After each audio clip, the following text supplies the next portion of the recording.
Туғандар, ассаламу алейкум. Нұрғазы көптен бері жоғалып кеттің деп дағы қыжалатып қалып отқан бардыр. Комментарийге жазып қалып атышат. Видео көптен бері шықпай қалды деп. Кішіне жанағындай жеке проблемалар болып қалды туғандар. Бірінші кезекте мо қанша сом паркында іштеген біздің водительдерден кішіне кешірім сұрап келетілем туғандар. Bir-екі күн выплата болбай қалды, парктардан кішіне Яндекстен жанағындай задержка болып, ақшалар келбей қалды эле туғандар.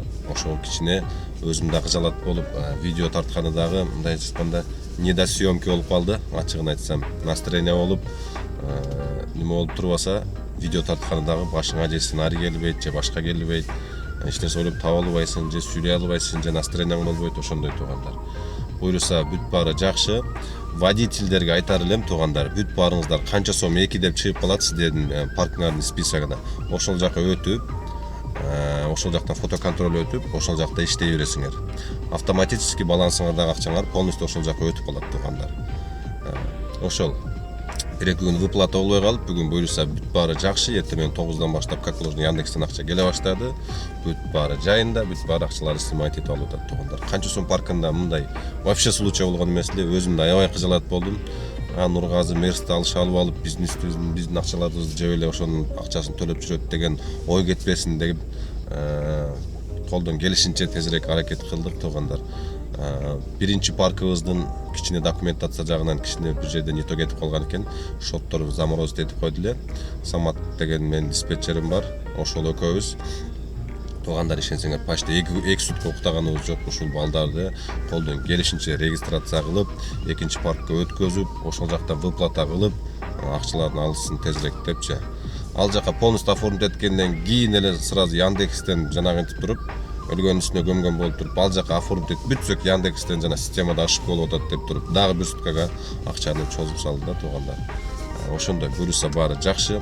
Канча сом 2ге өтүп туғандар, иштей бергиле как положено. Акчалар буйруса өз убагында мурдакыдай эле иштеп баштайт туғандар. Ошондой кичине жанагындай неудобство болгон үчүн кечирим сурайм баарыңыздардан туғандар. Аябай өзүм да кыжалат болдум. Неудобно болду. Видео тартып чыгышта неудобно болду. Нургазы видео тарткыча выплатаны карап койбойсуңбу, паркын карап койбойсуңбу деген жанагындай комментарийлерди уккум келген жок, ачыгын айтсам туғандар. Ошондой парк боюнча айтып өттүм туғандар. Дагы эгерде жанагындай парк боюнча маалымат керек боло турган болсо туғандар, номерин могул жерге калтырып коем, парктын визиткасын. Башка региондор, башка областтар, Россиянын территориясында таксиде иштеген балдар болсо, кеңири биздин паркка подключаться этип иштесеңер боло берет туғандар. Парктын комиссиясы 2%. Буйруса выплата мындан дальше дагы вовремя болот туғандар. Колдон келишинче косяк кылбай, силердин акчаңарды вовремя чыгарып, жакшы контролго аракет кылабыз туғандар. Ошондой. Иштеп жүргөндөр билет, канча сом паркы буга чейин кандай иштеп келген. Эгерде туғандар иштейбиз десеңер, пожалуйста, биздин паркка өтүп иштесеңиздер болот. Ишеничтүү, вовремя акчасын алып, туғандар любой эле тарифте иштесеңер болот. Только доставка жок бизде туғандар. Эконом, комфорт плюс, бизнес, минивэн, кыскасы бүт баары бар туғандар. Любой область, Россиянын территориясынын ичинде болсоңор эле болду, любой жерде иштей берет. Ошондой туғандар. Көп сөздү көп көбөйтпөйм. Парк болгон теманы жабалы. Машинени ТО өттүм туғандар. ТО майын алмаштырдым, фильтрлерин алмаштырдым. Баарыңыздарга эле кызык болсо керек, Мерседестин ТОсу канча болду экен деген, Эми жанагынтип пландап жүргөндөр бар да.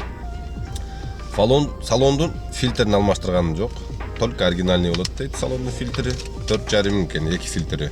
Ага тийгеним жок. Хотя бы через раз алмаштырып турайын деп. Салондун фильтрин эмне болмок эле.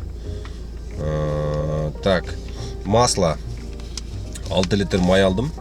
Мерседестин оригинал майын. Авторустан барып алмаштырып келдим. Так, масло 1 литри. 1861 рубльдан ушундан алып калат экен туғандар. 1861 рубльдан. Так. Замена аны мунусу болуп отуруп, полностью общую стоимость, фильтры, масляный фильтры ценасы 1600 экен. Фильтр воздушный 2090 рубль экен. Булар оригинал эмес, мановский фильтрлерди салдык деди. Хорошо дедим, оригиналдар чересчур эле кымбат экен. 3-4 ming зачем кереги бар? Мен каждый 7 миңди алмаштырып турам, лучше ошону кое бергиле деп, ошону койдуруп койдум. Бирок маслалардын оригиналын койдурттум туугандар. Общий стоимость бир ТОго 14800 кетти. 14800. Анын ичинде масло 6 литр, воздушный фильтр и маслинный фильтр. И услугасы машинени алмаштырып, майын алмаштырып берген туугандар. Ошондой нормально эле деп атам. Эгерде воздушный салондо фильтрин дагы алмаштырса, где-то 20 миң, 21 миң бир нерсе болот экен туугандар. Бир замена маслосычы. Ошондой туугандар, кимге интересно болсо айтып коеюн деп чечтим. Азыр кеттик, машинени буйруса бүгүн суббота. 4-5 күндөн бери видео чыкпай калды. Бүгүн суббота. Бүгүн көрөбүз. Азыр барып машинени бир сыра мойкалатайын. Анан кийин буйруса дальше ишти баштайбыз. Кеттик анда. Машинени жудуруп чыгайын.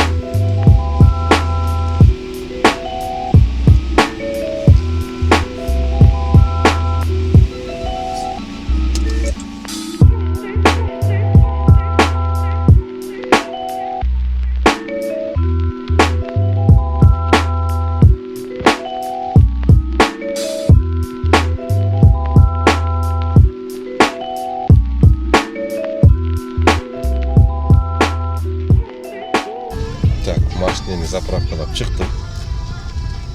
2000ге заправкаладым, жарым бактан өттү.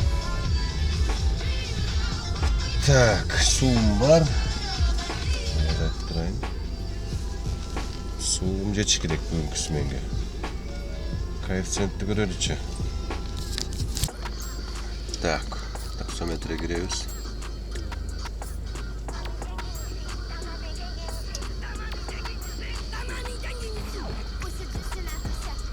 Коэффициент вроде көрүнбөйт. Жашына рейтингим кичине көтөрүлүп калды, кайра 4.90 болуп калды. Колдон келишинче пактадан коюп атам, бодура. Антпесең бизнесте жашоо кыйын экен, действительно. Каждый день здрасте, до свидания, пожелания сурап 4.90 көтөрүлдү. Бүгүн канчасы болуп калды? Бүгүн числонун 28 суббота. 28 эле уже 13450 болуп кетип турган менде. Уровеньдин баалы. Ошондой туугандар.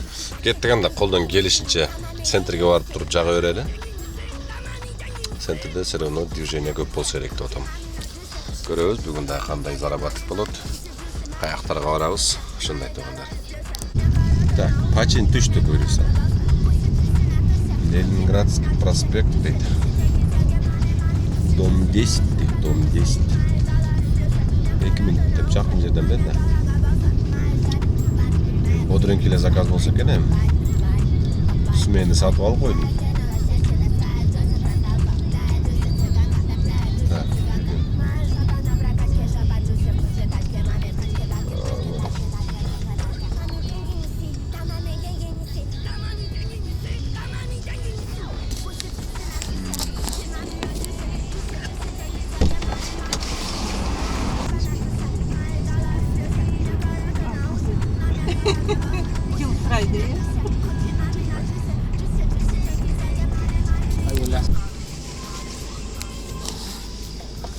Так, Пачинди алып келдим буюрса. 11 минут 712 рубль болду. Пачин. Буюрса Пачин жакшы. Это только начало дейт го. Только башталыш. Англисче сүйлөп калды эле. Пожелание деле сураган жок, здрасте деле деген жок. Көрсө берки орус катын переводчиге окшойт чагы. Ошол орусча билет экен. Келгенден сүйлөп атпайбы, до свидания деп. Айт, ёлки зелёный деп кала бердим анан. Ладно. Кеттик дальше.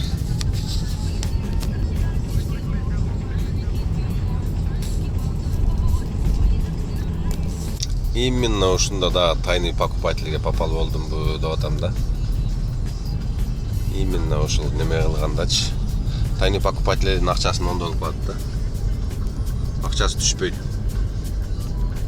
2-3 күндөн кийин түшөт деп калат да. 712 рубль. Из них поступит до 31 января деп калат. эртең низкая оценка, пожелание сурабадың, не поздоровался деп келбесе болду отам енді.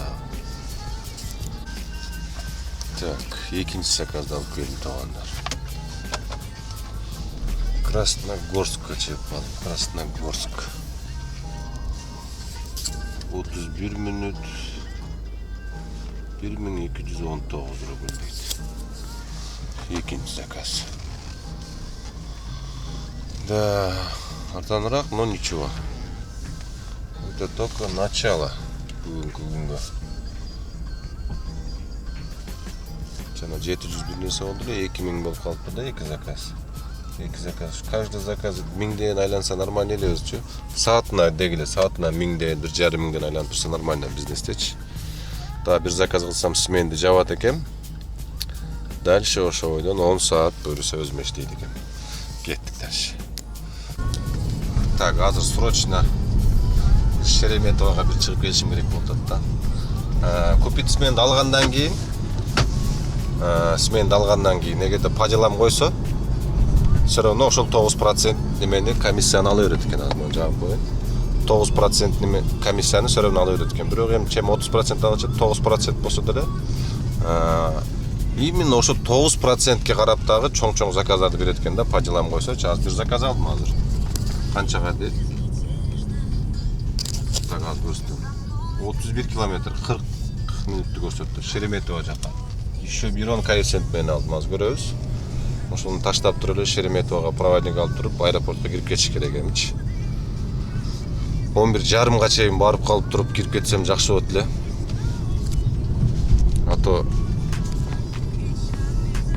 Ато андан кеч калсаң уже калып кетиш немеси көп да. Көпкө калып кетсе болот аяктачы. Ошого азыр клиентке жетип барып эле сразу айдайын дагы аэропорттон бир рейс алып түшүш керек. Коэффициент өзү мощный жанып атат. Ушундай туугандар. Буйруса иш жакшы. Немени жаап, сменди жаап, өзүмө дагы 1000 рубль иштеп коюм. Буйруса калган 9 saat, только 9 saat 10 minut өзүмө иштейм. Так. 1623 рубльге келдим. Çok arзаныраак берип койдум. Тем более bir 10 коэффициент менен алдым, 40 минут жүрдүм почти. 23 километр жүрдүм окшойт. 23 километр. Так, кеттик эми Шереметовага бара калайын. Шереметовага saat 12-ге чейин барып бир заказ алып чыгып кетейин хотя бы. Шуулдап. Так, туугандар, дагы бир заказ. 15 минут. Завершить. 1629 рубль. Аэропортко жетейин деп калганда. Аэропорттун жанында бир поселок бар эле. Ошол жерден бир заказ берип калды. 15 минут бер жака алып чыктым, Химкиге алып чыктым. 1629 рубль. 10 минут ожиданиясы менен болду, конечно, бирок 1,5 коэффициент менен бердиле. Чё там аэропорт проводник чамбай атат. Не кылсам. Saat 12:30. Стоит, не стоит дегендей. Ошо ойдон калып кетпейинби деп атпайм, мен дагы бир чыгып барсам аз прилеттү көрөйүнчү. Так, туугандар, мындай кылабыз. Яндекске кирип туруп эле, прилету Шереметова терминал Б кылып туруп эле. Сегодняшний кылабыз. Так, saat 12-ден saat 2-ге чейин эч нерсе жок экен. Дальше 0:02-ден уже нар жагы уже 2-ден 4-кө чейин вообще эч нерсе жок экен бүгүн. Значит, эмне кылабыз? Секин шаарга тайыбыз туугандар. Айыл жака баргандын эч кандай кажети жок экен. 1:30 гана, 1-ден 15 мүнөт өткөндө гана бир Санкт-Петербургга бар экен, ал андан бизге эч нерсе калбайт. Кеттик шаарга. Ушундай туугандар. Бизнесте комфорт плюста иштегендер ушундай кылып түнү бир прилеттү көрүп койсоңор, убары болуп чыгып барып, ал жерде уктабай, секин шаарга кетип, дальше ишти кыла бересиңер. Кеттик анда шаарга. Нормально болду. 15-20 мүнөттө 1600 рубль. Тем более азыр смен бар да.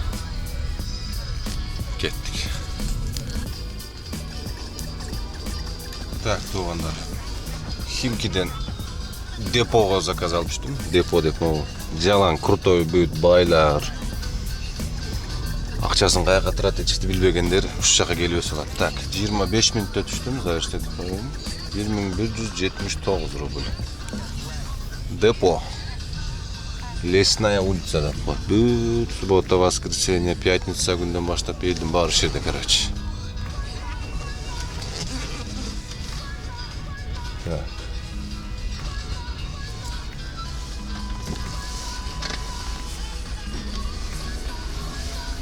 Ага, спасибо. Так, вот. Дальше кеттик.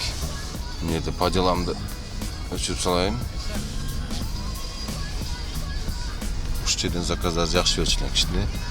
Бир бурчта туруп туруш керек экен. Так, айтып атсам уже уш жерден заказ берип атат.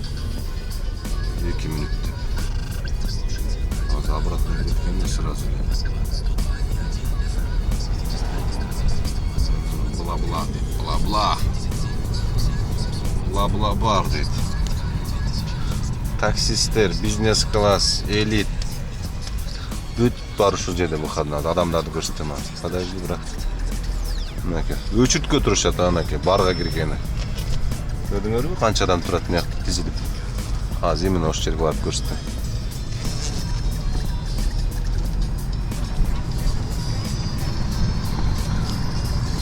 Бу, короче, депонун ичине эконом таксистерди киргизбейт. Только бизнес, элит ушундай таксистер кирет. Монун туруп алган жерин. Экономдорду бул жака киргизбейт. Только бизнес кирет. Так, следующий заказ. 709 рубль болду. 14 мүнөттө алып келдим. Деподон Москва-Ситинин жанына алып келдим. Иштеп койдум. 12'den кийин 3 заказ 3410 рубль. 12'den кийин 1,5 саатта 3410 рубль. Кеттик дальше.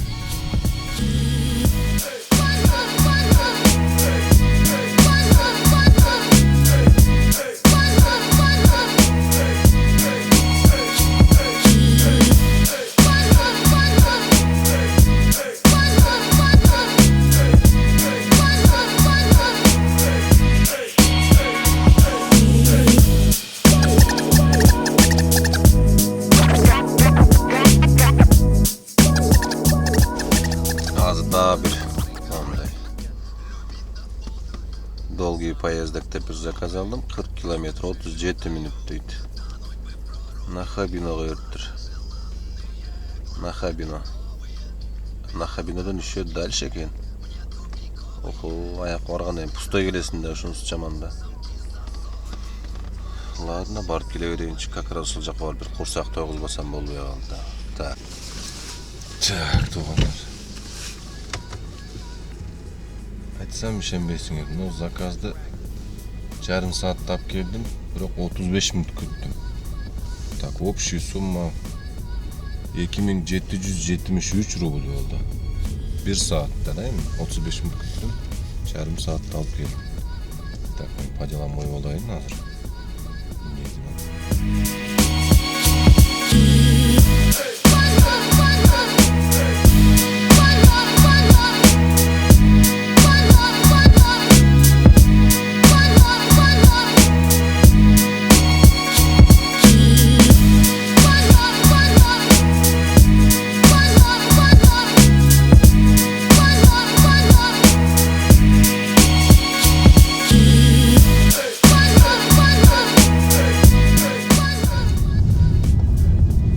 Gelip kursak toygozуп saat 5'ten 52 öttü. Linya koyup tursam Домодедового берди туугандар. Эми тынчаман Домодедового барып келип алсам. Азыр жерден метро аэропорттон Домодедового канча берет болду экен эми? 2000'den üstüne verse gerek. 57 kilometre 1 saat 1 мүнөттү көрсөтүлөт. 1 saat 1 minut. Подача 6 minut. 2,5 миңге берип калганда сон болот эле. Сон болот эле прям. Эми Так, азыр 2,5 сааттай смена калыптыр. Барып, смен бүткүчө дагы алып кайтып калган болсом, вообще сон болот эле. Барып келишиң где-то 5000 тегереги болуп калат, где-то центрге ушул райондорго алсаң, где-то бир 5000 тегереги болуп калат. Ошондо 12ден кийинки зарабатып, где-то 13000ден нар жак бер жагы болуп калат эле. Ошондой турган. Азыр барайын. Кеттик.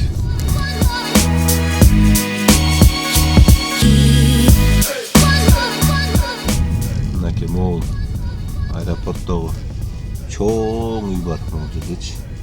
Ушул жерден постоянно жирный заказдар кылат. Чалаң байлар жашайбы анан.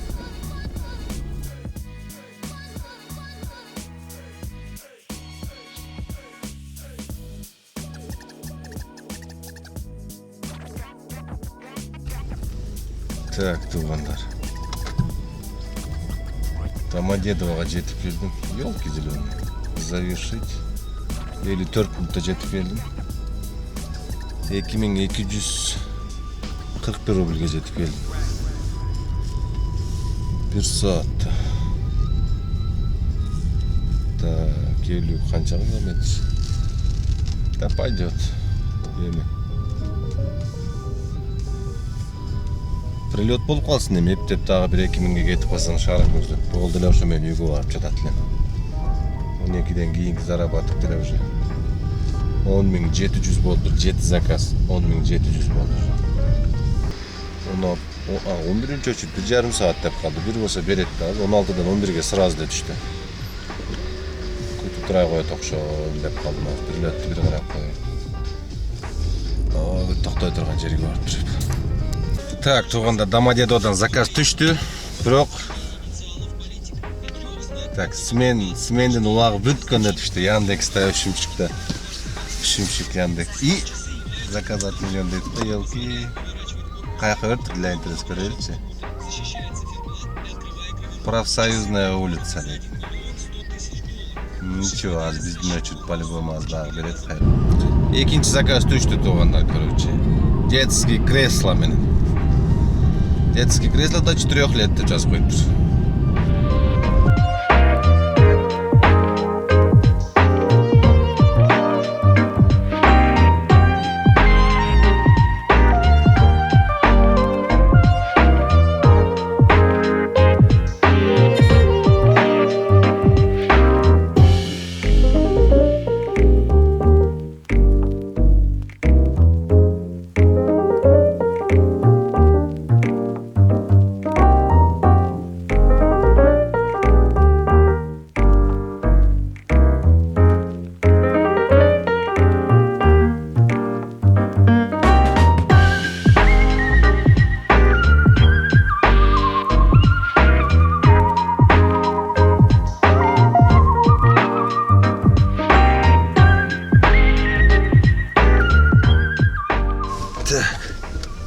Детский креслосын алып келдим. Ковриктерим кошмар болуп калыптыр. Так, детский креслого 200 рублей кошот экен. Так, ошондо 1913 рубльге алып келдим жарым саатта. Мындан эми обязательно комиссия алат. Так, ошондо 8 заказ 12 миң болуптур. 12ден кийинкиси. 12ге чейин сменди жаптым. Еще ишикти ачыла жаап коюпту. Сменди жаптым.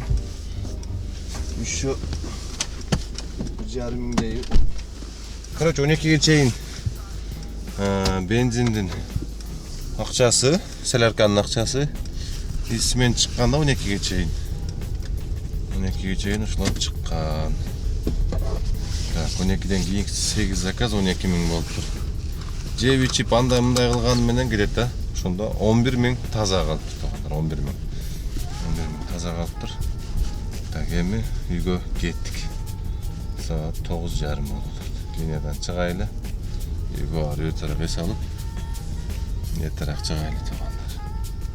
Воскресенье күнү эртерээк чыгыш керек. Эмне дегенге уже понедельник ишке барышат, эч ким эч жака барбайт. Адам деле көп болуп, ошон үчүн эртерээк чыгып, эртерээк кирип кеткен аракет кылыш керек. Ушундай туугандар. Эми видеодо көрүшөбүз. Баарыңыздарга тынччылык, аманчылык.